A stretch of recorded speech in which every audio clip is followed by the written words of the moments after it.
ठंड बढ़ गई थी, इसीलिए किसान अपना बक्सा खोलकर गर्म कपड़े निकाल रहा था। तभी उसे एक पुरानी उड़ने वाली कालीन मिलती है। किसान मजाक मजाक में उसे बाहर बिछाकर बैठ जाता है, लेकिन कुछ ही देर में कालीन हवा में उड़कर उसे आसमान की ऊंचाइयों में ले जाती है। अचानक कालीन गायब हो जाती है और किसान खुद को एक अजीब दुनिया में पाता है। एक ऐसी दुनिया जहां हर चीज कचरे से बनी होती है, यहां तक कि आसमान में भी कचरा उड़ रहा होता है। किसान डर तो जाता है, लेकिन हिम्मत करके आगे बढ़ता है। तभी दूर कहीं कचरा मॉन्स्टर अपनी स्क्रीन पर किसान को देख रहा होता है। वह बुरा नहीं होता, बल्कि अपनी दुनिया को बचाना चाहता है। वह अपने सैनिकों को आदेश देता है, इसे सुरक्षित मेरे पास लेकर आओ।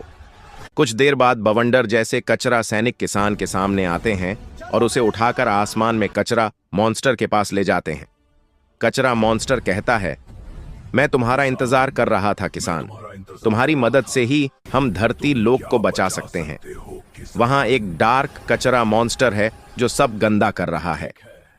किसान कुछ पल सोचता है और कहता है, ठीक है, मैं मदद करूंगा। कचरा मॉन्स्टर उसे एक उड़ने वाली झाड़ू और कचरा डिस्ट्रॉय गन देता है। किसान झाड़ू पर बैठकर धरती लोक पहुंचता है और डार्क कचरा मॉन्स्टर का गंदा धुएं से भरा इलाका ढूंढ लेता है। नीचे उतरते ही आसपास का कचरा किसान पर चिपकने लगता है, लेकिन किसान अपनी गन से उसे खत्म कर देता है। अचानक डार्क कचरा मॉन्स्टर कचरे से टेलीपोर्ट होकर आता है और किसान को पकड़ लेता है। किसान कहता है, मैं तुम्हें मारने आया हूं। डार्क कचरा मॉन्स्टर हंसकर कहता है, तो पहले लड़ाई होगी। लड़ाई शुरू होने से पहले किसान कैमरे की तरफ देखकर कहता है, अगर आप भी धरती को साफ रखना चाहते हैं तो वीडियो को लाइक करें, चैनल को सब्सक्राइब करें और कमेंट करें, धरती को साफ करो। लड़ाई शुरू होती है। डार्क मॉन्स्टर उस पर कचरा बरसाता है और किसान गिर जाता है, लेकिन फिर उठकर अपनी गन से मॉन्स्टर को पूरी तरह डिस्ट्रॉय कर देता है।